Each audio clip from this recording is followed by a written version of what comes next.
Hi guys, welcome to day 3 in Malaysia. ഇന്ന് നമ്മളിവിടെ കുറച്ചധികം സ്ഥലങ്ങൾ വിസിറ്റ് ചെയ്യുന്നുണ്ട് കേട്ടോ. അപ്പോൾ ആദ്യം തന്നെ ആസ് യൂഷ്വൽ നമ്മൾ ബ്രേക്ക്ഫാസ്റ്റ് കഴിക്കാൻ വേണ്ടി ഹോട്ടൽ ധാവത്തിലാണ് വന്നത്.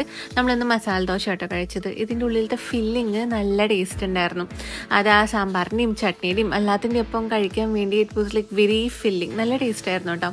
അപ്പോൾ അത് കഴിഞ്ഞിട്ട് നമ്മൾ ഡയറക്റ്റ്ലി നമ്മുടെ ഫസ്റ്റ് ഡെസ്റ്റിനേഷനിലേക്കാണ് പോയത്. ഇന്ന് നമ്മളിവിടുത്തെ കിങ്ങിൻ്റെ പാലസ് കാണാൻ പോവാണ് ഗൈസ്. ഇന്ന് കാലത്ത് തന്നെ അത്യാവശ്യം നല്ല തിരക്കുണ്ടായിരുന്നു കേട്ടോ. ഇവിടെ നല്ല ചൂടുമായിരുന്നു. നിങ്ങൾ മലേഷ്യക്ക് വരാണെങ്കിൽ ഞാൻ ഒരു അഡ്വൈസ് തരാം, സൺസ്ക്രീൻ എടുക്കാൻ മറക്കരുത് ഗേസ്, അല്ലെങ്കിൽ നിങ്ങൾ കറുത്ത് കരിങ്കുട്ടിച്ചത്തനായി പോകും. ഈ പാലസിന് മെയിൻലി 3 ഗേറ്റാണുള്ളത്. പക്ഷെ നമുക്ക് അകത്ത് കയറാൻ പറ്റില്ല, പുറത്ത് നിന്നിട്ട് കാണാനേ പറ്റുള്ളൂ കേട്ടോ. പിന്നെ ഇവിടെ ഫ്രണ്ടിൽ തന്നെ 2 സോൾജേഴ്സ് നിൽക്കുന്നുണ്ടായിരുന്നു. ഒരാൾ തോക്കും പിടിച്ചും മറ്റാൾ കുതിരപ്പുറത്തും. ഇവരുടെ ഫ്രണ്ടിൽ കുറേ ആൾക്കാരെ നിന്ന് ഫോട്ടോ ഒക്കെ എടുക്കുന്നുണ്ടായിരുന്നു കേട്ടോ. ഞാനും എടുക്കണം വിചാരിച്ചു, പക്ഷെ നല്ല തിരക്കായിരുന്നു guys.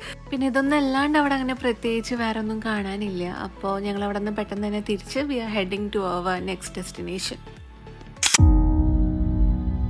So the second place that we visited is the National Monument. ഇത് വേൾഡ് വാർ 1ലും വേൾഡ് വാർ 2ലും മലേഷ്യക്ക് വേണ്ടി ഫൈറ്റ് ചെയ്ത് മരണപ്പെട്ട എല്ലാ സോൾജേഴ്സിനെയും ഓർമ്മയ്ക്ക് വേണ്ടി പണിതതാട്ടോ. ഈ മോണുമെൻറ്റിൻ്റെ ഓരോ സൈഡിലും നോക്കിക്കഴിഞ്ഞാൽ എല്ലാ മരണപ്പെട്ട സോൾജേഴ്സിനെയും പേര് എൻഗ്രേവ് ചെയ്ത് വെച്ചിട്ടുണ്ട്. ഈ മോണുമെൻറ്റ് ഇവിടെ പണിതത് 1966 ഫെലിക്സ് ടി വെൽഡ് എന്ന് പറഞ്ഞൊരു അമേരിക്കൻ ആർക്കിടെക്റ്റാണ്. And this is the largest free standing bronze sculpture in the world. And so ഇതാണ് one of the main attractions that you can find here. അങ്ങനെ we have reached our third destination which is the National Mosque of Malaysia. ഇതാണ് മലേഷ്യയിൽ തന്നെ ഏറ്റവും വലിയ mosque കേട്ടോ. ഇതിൻ്റെ അകത്തും പുറത്തും ഒക്കെ കാണാൻ വേണ്ടി നല്ല രസമാട്ടോ. പുറത്ത് നല്ല വലിയ ഗാർഡനും ഫൗണ്ടനൊക്കെ ഉണ്ട്. അകത്തും ഇറ്റ് ഈസ് വെരി പ്രെറ്റി. പിന്നെ ഇതിൻ്റെ അകത്ത് കയറണമെങ്കിൽ ഗേൾസിന് മാൻഡേറ്ററി ആയിട്ട് ഇത് കാണുന്ന ഗൗൺ ഇടണം കേട്ടോ. ഇത് എൻട്രൻസിൽ തന്നെ കിട്ടും, ഫ്രീ ഓഫ് കോസ്റ്റ് ആണ്, എക്സ്ട്രാ പ്രൈസ് ഒന്നും കൊടുക്കണ്ട കേട്ടോ. പിന്നെ ബോയ്സിന് I think shorts are not allowed, so try to wear jeans if you visiting here. കയറി ചെല്ലുമ്പോൾ തന്നെ ഫ്രണ്ടിൽ ഒരു ടൂർ മാപ്പ് വെച്ചിട്ടുണ്ട്. പിന്നെ അത് ഈ കാണുന്ന പിരമിഡ്സ് ആണ് ഇവിടുത്തെ one of the main attractions. ഇതിൻ്റെ പിന്നിൽ കുറേ കഥകളുണ്ട് കേട്ടോ. പിന്നെ this mosque is situated in A 13 acre plot. അപ്പോൾ അതുകൊണ്ട് തന്നെ ഏകദേശം ഒരു 15,000 ആൾക്കാരൊക്കെ വരെ അക്കോമഡേറ്റ് ചെയ്യാനുള്ളൊരു കപ്പാസിറ്റി ഈ മോസ്കിനുണ്ട്. ഇത് മൊത്തം ചുറ്റി നടന്ന് കാണാൻ വേണ്ടിയിട്ട് കുറച്ച് സമയം എടുക്കും കേട്ടോ. പിന്നെ ഇവിടെ നിന്ന് പുറത്തേക്ക് നോക്കുമ്പോഴുള്ള വ്യൂ നല്ല രസമാണ്. ഈ മോസ്കിന്റെ ചുറ്റുള്ള ഗാർഡന്റെയും പിന്നെ ഈ ഫൗണ്ടന്റെയും പിന്നെ മലേഷ്യൻ സിറ്റിയുടെ തന്നെ അത്യാവശ്യം നല്ലൊരു വ്യൂ ഇതിന്റെ മുകളിൽ നിന്ന് നോക്കിക്കഴിഞ്ഞാൽ കിട്ടും കേട്ടോ. ഞങ്ങൾ പിന്നെ ആദ്യം ഈ ഗൗണും സാധനങ്ങളൊക്കെ കിട്ടിയതിൻ്റെ ആ ഒരു പ്രഹസനത്തിന് കുറേ ഫോട്ടോസും വീഡിയോസും ഒക്കെ എടുത്തിട്ടുണ്ടായി. അങ്ങനെ ഇവിടുത്തെ കാഴ്ചകളൊക്കെ കണ്ട് ദേ പൂച്ചക്കുട്ടീനൊക്കെ കളിപ്പിച്ചിട്ട് ഞങ്ങൾ നേരെ അടുത്ത സ്പോട്ടിലേക്ക് പോവാണ്. സോ നമ്മുടെ 4ാമത്തെ സ്പോട്ട് ഇസ് ഇൻഡിപെൻഡൻസ് സ്ക്വയർ. ഇവിടെയാണ് ആദ്യമായിട്ട് മലേഷ്യൻ ഫ്ലാഗ് ഹോസ്റ്റ് ചെയ്തത് at midnight on 31st August 1957. അന്ന് തൊട്ടിട്ട് ഇന്ന് വരെ എല്ലാ കൊല്ലം മലേഷ്യയിലത്തെ ഇൻഡിപെൻഡൻസ് ഡേ പരേഡ് നടക്കുന്നത് ഇവിടെയാണ്. ദേ കാണുന്ന ബിൽഡിംഗ് ആണ് സുൽത്താൻ അബ്ദുൽ സമാദ്. അതിന്റെ തൊട്ട് ഫ്രണ്ടിലാണ് നമ്മുടെ മലേഷ്യൻ ഫ്ലാഗ് പോൾ ഉള്ളത്. ഇവിടുത്തെ മിനിസ്ട്രി ഓഫ് ടൂറിസത്തിന്റെയും മിനിസ്ട്രി ഓഫ് മൾട്ടിമീഡിയയുടെ ഒക്കെ ഓഫീസസ് ഉള്ളത് ആ ബിൽഡിംഗിലാണ് കേട്ടോ. പിന്നെ ഇവിടുത്തെ മോസ്റ്റ് ഫേമസ് PKL ലൈബ്രറിയും ഇവിടെ തന്നെ ആട്ടോ ഉള്ളത്. ദേ കാണുന്നത് I think we pronounce it as Pustak and Kuala Lumpur, I am not sure. ലൈബ്രറിയുടെ തൊട്ട ഫ്രണ്ടിലായിട്ട് തന്നെ ഐ ലവ് KL എന്ന് പറഞ്ഞിട്ടൊരു സ്റ്റാച്ചു ഉണ്ട് കേട്ടോ. ഇവിടെ മലേഷ്യ വന്നിട്ടുള്ള കുറേ ആൾക്കാർ ഇതിൻ്റെ ഫ്രണ്ടിൽ നിന്നിട്ട് ഫോട്ടോ എടുത്ത് പോസ്റ്റ് ചെയ്ത് ഞാൻ കണ്ടിട്ടുണ്ട് കേട്ടോ. I think it's very photogenic. അപ്പോൾ ഇതൊക്കെയാണ് നമുക്കിവിടെ കാണാനുള്ളത്. അങ്ങനെ നമ്മൾ നമ്മുടെ 5ാമത്തെ സ്പോട്ടിൽ എത്തിയിട്ടുണ്ട് വിച്ച് ഇസ് KL ടവർ. ഇതിൻ്റെ അകത്ത് കയറാൻ വേണ്ടിയിട്ട് എൻട്രി ടിക്കറ്റ്സ് ഉണ്ട് കേട്ടോ. അഡൽസിനാണെങ്കിൽ 170 റിങ്കറ്റും കുട്ടികൾക്കാണെങ്കിൽ 105 റിങ്കറ്റുമാണ്. എന്ന് വെച്ചാൽ നാട്ടിലത്തെ ഏകദേശം 3500 രൂപയായി. എത്ര പൈസ കൊടുത്തിട്ട് ഇതിൻ്റെ മീതെ കയറുന്നത് വേർത്താണോ എന്നൊരു ഡൗട്ട് ഉള്ളതുകൊണ്ട് പിന്നെ ഞങ്ങൾ കയറില്ല കേട്ടോ. ഞങ്ങൾ ആരും കയറിയിട്ടുണ്ടായിരുന്നില്ല. പക്ഷെ നമ്മളെല്ലാവരും ഇങ്ങനെ പുറത്ത് നടന്ന് ഇവിടുത്തെ കാഴ്ചകൾ മൊത്തം കണ്ടു കേട്ടോ. ഇവിടെയും അത്യാവശ്യം നല്ല തിരക്കുണ്ടായിരുന്നു കേട്ടോ. എല്ലാവരും ഫോട്ടോസും വീഡിയോസും ഒക്കെ എടുക്കുന്നുണ്ട്. I think this is also one of the most photogenic spots in Malaysia. And also this tower is 421 meter tall, which makes this the 7th tallest tower in the world. ഈ ടവറിൻ്റെ താഴെ നിന്നുള്ള വ്യൂ ഇതൊക്കെയാട്ടോ. ഇവിടെ നിന്ന് തന്നെ you can get A good view of the Malaysian city. അപ്പോൾ ഇതൊക്കെയാണ് ഇവിടെ കാണാനുള്ളത്. പിന്നെ ഞങ്ങൾ ഇവിടെ നിന്ന് കുറേ ഫോട്ടോസും വീഡിയോസും ഒക്കെ എടുത്തിട്ട് ഇവിടെ നിന്ന് ഇറങ്ങിയിട്ട് അവിടെ താഴെ കുറേ ഫുഡ് സ്റ്റാൾസ് ഉണ്ട്. മിക്ക ഫുഡ് സ്റ്റാളിലും ഇവിടുത്തെ നാഷണൽ ഫ്രൂട്ട് ആയിട്ടുള്ള എഡ്യൂറിയൻ അവൈലബിൾ ആണ്. അപ്പോൾ നിങ്ങൾ മലേഷ്യ പോകുന്നുണ്ടെങ്കിൽ ഒരു വട്ടെങ്കിലും ഒന്ന് ട്രൈ ചെയ്ത് കേട്ടോ. എനിക്ക് നല്ല ആഗ്രഹം ഉണ്ടായിരുന്നു, പക്ഷെ ഇതിൻ്റെ സ്മെല്ല് കാരണം എനിക്ക് ഇതുവരെ ട്രൈ ചെയ്യാൻ പറ്റിയിട്ടില്ല. അപ്പോൾ ഇതൊക്കെയാണ് KL ടവറിൽ കണ്ട കാഴ്ചകൾ. അങ്ങനെ നമ്മൾ നമ്മുടെ 6ാമത്തെ സ്പോട്ടിൽ എത്തിയിട്ടുണ്ട് വിച്ച് ഇസ് ഹാരിസ്റ്റൺസ് ചോക്ലേറ്റ് ഫാക്ടറി. ഇവിടെ കയറി ചെല്ലുമ്പോൾ തന്നെ ഫ്രണ്ടിൽ ഒരു വലിയ കൊക്കോ ട്രീ ഉണ്ട് കേട്ടോ. ഈ മരത്തിൻ്റെ താഴെ തന്നെ അവരൊരു ബോർഡ് വെച്ചിട്ടുണ്ട് mentioning how the name cocoa was derived and about its various uses and benefits. അതൊക്കെ കഴിഞ്ഞിട്ട് ഇതിൻ്റെ അകത്ത് കയറാൻ വേണ്ടിയിട്ട് അവർ നമുക്കൊരു ID കാർഡ് തരും കേട്ടോ. ഈ ID കാർഡ് ഇട്ടിട്ട് വേണം അകത്ത് കയറാൻ വേണ്ടിയിട്ട്. ഇതിൻ്റെ അകത്ത് കയറുമ്പോൾ ഞാൻ വിചാരിച്ചു കണ്ണന് വീട്ടിലേക്ക് ചോക്ലേറ്റ്സ് ഒക്കെ മേടിച്ച് കൊണ്ടുപോകാം. അപ്പോൾ ചോക്ലേറ്റ്സ് മേടിക്കുമ്പോൾ കുറേ ട്രൈ ഔട്ട് ചെയ്യാൻ കിട്ടുമല്ലോ. അപ്പോൾ അങ്ങനെ കുറേ ട്രൈ ചെയ്യാമെന്നൊക്കെ വിചാരിച്ചു. പക്ഷെ ഒന്നും നടന്നില്ല ഗൈസ്. ഏറ്റവും ലാസ്റ്റ് അവരൊരു ചോക്ലേറ്റ് പീസ് എല്ലാവർക്കും ട്രൈ ഔട്ട് ചെയ്യാൻ കൊടുക്കുന്നുണ്ടായിരുന്നു അവിടെ നിന്ന്.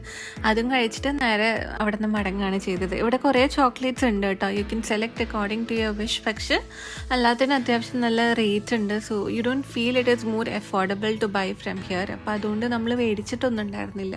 പിന്നെ എനിക്ക് പേഴ്സണലി ഈ റൗണ്ട് ചോക്ലേറ്റ്സിൽ ഇതുപോലെ തന്നെ ഇതിൻ്റെ ഉള്ളിൽ ചിലപ്പോൾ വല്ല നട്ട്സ് ഒക്കെ വെച്ചിട്ട് ഈ ക്രഞ്ചി കൈൻഡ് ഓഫ് ചോക്ലേറ്റ്സിൽ എനിക്ക് അങ്ങനത്തെ ഭയങ്കര ഇഷ്ടമാട്ടോ. പിന്നെ ഇതിൻ്റെ അകത്തൊരു ചോക്ലേറ്റ് മാനുഫാക്ചറിങ് യൂണിറ്റ് ഉണ്ട്. പക്ഷെ നമ്മൾ ചെന്നപ്പോൾ അത് വർക്കിംഗ് ഒന്നും ആയിരുന്നില്ല, ക്ലോസ്ഡ് ആയിരുന്നു കേട്ടോ. അപ്പോൾ ഇതൊക്കെയാണ് ഇവിടെ കാണാനുള്ളത്. അടുത്തത് നമ്മൾ ലഞ്ച് കഴിക്കാൻ വേണ്ടി സെയ്ദ് ബിസ്ട്രോ എന്ന് പറഞ്ഞൊരു റെസ്റ്റോറൻറ്റിലാട്ടോ വന്നേക്കുന്നത്. ഇവിടെ കയറി ചെല്ലുമ്പോൾ തന്നെ ചില്ലിൻകൂട്ടിൽ ഈ പരിപ്പാടി ഉഴുന്നുവടിയൊക്കെ കണ്ടിട്ട് എനിക്ക് ഭയങ്കര സന്തോഷമായി കേട്ടോ. ഇവിടെ മലേഷ്യ വന്നിട്ട് ഏതൊന്നും അങ്ങനെ എവിടെയും കണ്ടിട്ടില്ല. So when I so this I felt really happy. നല്ല വിശപ്പുണ്ടായിരുന്നു കേട്ടോ. സമയം ഏകദേശം ഒരു 2:45-3 മണിക്ക് ആയിട്ടുണ്ട്. ഇവിടെ വന്നപ്പോൾ ഇവിടെ ഏകദേശം ഒരു ബുഫേ സെറ്റപ്പ് ആയിരുന്നു. ഐ തിങ്ക് ഞാൻ മലേഷ്യ വന്നിട്ട് ലഞ്ച് കഴിച്ചതിൽ this was one of the best spot. Everything is maintain very well. നല്ല ക്ലീൻ ആൻഡ് ഹൈജീൻ ആയിരുന്നു. പിന്നെ അത്യാവശ്യം നല്ലൊരു സീറ്റിംഗ് കപ്പാസിറ്റി ഉണ്ട്. So we had this chicken with rice and raita. ഇതിവിടെ മിക്ക റെസ്റ്റോറൻറ്റ്സിലും കിട്ടുന്ന സംഭവമാണ് കേട്ടോ. The taste does differ by restaurant to restaurant. പക്ഷേ ഈ ഐറ്റം മിക്ക റെസ്റ്റോറൻറ്റിൻ്റെയും മെനുവിൽ ഉണ്ടാവലുണ്ട് കേട്ടോ. പിന്നെ ഞങ്ങൾ ഇവിടുത്തെ ചൂടിനെ ഒന്ന് തണുപ്പിക്കാൻ വേണ്ടിയിട്ട് ഒരു കരിക്കും കുടിച്ചിട്ടുണ്ടായിരുന്നു കേട്ടോ. നമ്മുടെ നാട്ടിലത്തെ കിട്ടുന്ന കരിക്ക് പോലല്ല, ഇവിടുത്തെ കരിക്ക് അത്യാവശ്യം ഭയങ്കര വലുതാണ്. അടുത്തത് ഇന്നത്തെ ടൂറിൻ്റെ അവസാനത്തെ സ്പോട്ടാട്ടോ, വിച്ച് ഇസ് KLCC എക്വേറിയ. ഇതിൻ്റെ അകത്ത് കയറണമെങ്കിലും ടിക്കറ്റ്സ് ഉണ്ട് കേട്ടോ. അഡൽട്ട്സിനാണെങ്കിൽ 79 റിങ്കറ്റ്സും കുട്ടികൾക്കാണെങ്കിൽ 69 റിങ്കറ്റ്സും ആണ്. ഇത് ഇവിടുത്തെ one of the most famous tourist അട്രാക്ഷനാണ്. പക്ഷെ ഒരു മസ്റ്റ് വിസിറ്റ് ഒക്കെ ആണോ എന്ന് ചോദിച്ചു കഴിഞ്ഞാൽ കുഴപ്പമില്ല. പിള്ളേരൊക്കെ ഉണ്ടെങ്കിൽ അവർക്ക് ഭയങ്കരമായിട്ട് എൻജോയ് ചെയ്യാൻ പറ്റുണ്ടോ. പിന്നെ ഇവിടെ ഫിഷ് മാത്രമല്ല കേട്ടോ, വേറെ കുറേ സ്പീഷീസ് ഉണ്ട്. പാമ്പുണ്ട്, തവള ഉണ്ട്, എട്ടുകാലുണ്ട്, അങ്ങനെ കുറേ സംഭവങ്ങളുണ്ട് കേട്ടോ. ഇവിടെ എത്തിയിട്ട് എനിക്ക് ഏറ്റവും കൂടുതൽ എക്സൈറ്റ്മെൻറ്റ് തോന്നിയത് ഈ അണ്ടർ വാട്ടർ ടണലിൻ്റെ ഉള്ളിൽ കൂടെ നടന്നപ്പോഴാട്ടോ.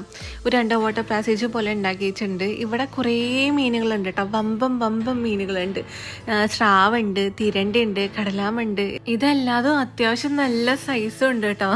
പിന്നെ ഇവിടെ ആൾക്കാരെ എൻ്റർടൈൻ ചെയ്യാൻ വേണ്ടിയിട്ട് ഇവർ മെർമെയ്ഡ്സും പിന്നെ വേറെ ക്യാരക്ടേഴ്സൊക്കെ ആയിട്ട് ഇങ്ങനെ അക്വേറിയത്തിൻ്റെ ഉള്ളിൽ കൂടെ സ്വിം ചെയ്യുന്നുണ്ടായിരുന്നു കേട്ടോ. പിള്ളേർക്കൊക്കെ ഇത് കണ്ട് ഭയങ്കര എക്സൈറ്റ്മെൻ്റ് ആയിരുന്നു.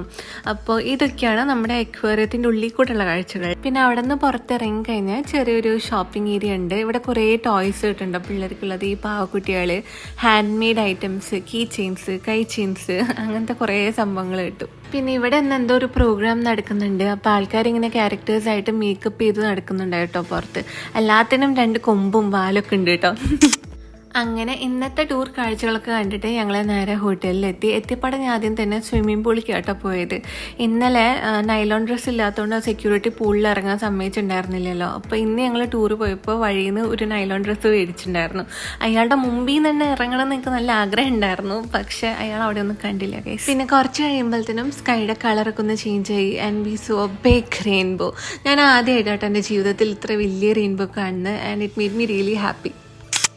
പിന്നെ രാത്രി ഞങ്ങൾ എല്ലാവരും കൂടി ചെറുതായിട്ടൊന്ന് കറങ്ങാൻ ഇറങ്ങിയിട്ടുണ്ടായിരുന്നു. We are going to Pavilion mall. നമ്മളിവിടെ നിന്ന് മെട്രോ എടുത്തിട്ടാട്ടോ പോയിട്ടുണ്ടായിരുന്നത്. രാത്രി മലേഷ്യൻ സിറ്റി കാണാൻ തന്നെ വേറൊരു വൈബാട്ടോ. It's full of lights and colours. നല്ല രസമാണ്. പിന്നെ ഞങ്ങൾ വിസിറ്റ് ചെയ്തത് ക്രിസ്മസ് ടൈമിലായിരുന്നു കേട്ടോ. അപ്പോൾ ഈ പാവലിയൻ മാളിൻ്റെ ഫ്രണ്ടിൽ ഇവർ ഫുൾ ക്രിസ്മസ് ഡെക്കേഴ്സ് ഒക്കെ ചെയ്ത് വെച്ചിട്ടുണ്ടായിരുന്നു കേട്ടോ. ഈ ഫുൾ ക്രിസ്മസ് ട്രീസും ലൈറ്റ്സ് ഒക്കെ ആയിട്ട് നല്ല രസമായിരുന്നു. ഞങ്ങൾ ഇവിടെ നിന്നിട്ട് കുറേ ഫോട്ടോസൊക്കെ എടുത്തിട്ടുണ്ടായി. പിന്നെ എനിക്ക് തോന്നുന്നു ഇതിൻ്റെ അകത്ത് ലോകത്തുള്ള എല്ലാ ഹൈ എൻഡ് ബ്രാൻഡ്സിൻ്റെയും കട ഉണ്ടെന്ന്. കുറേ കടകൾ ഉണ്ട് കേട്ടോ. അപ്പോൾ നമ്മളൊന്നും മേടിച്ചൊന്നുമില്ല. ഇങ്ങനെ ഫുള്ള് മാളൊക്കെ പോയിട്ട് ചുറ്റിക്കറങ്ങി നടന്നിട്ട് നേരെ തിരിച്ച് ഹോട്ടലിലേക്ക് പോവുകയാണ് ചെയ്തത് കേട്ടോ. പോകുമ്പോഴും നമ്മൾ ഡയറക്റ്റ്ലി മെട്രോ പിടിച്ചിട്ടാണ് പോയത്. അപ്പോൾ ഇതൊക്കെയാണ് നമ്മുടെ ഡേ 3ൽ സംഭവിച്ചത് കേട്ടോ. അപ്പോൾ വീഡിയോ ഇഷ്ടപ്പെട്ടാൽ don't forget to like, share and subscribe. Bye by.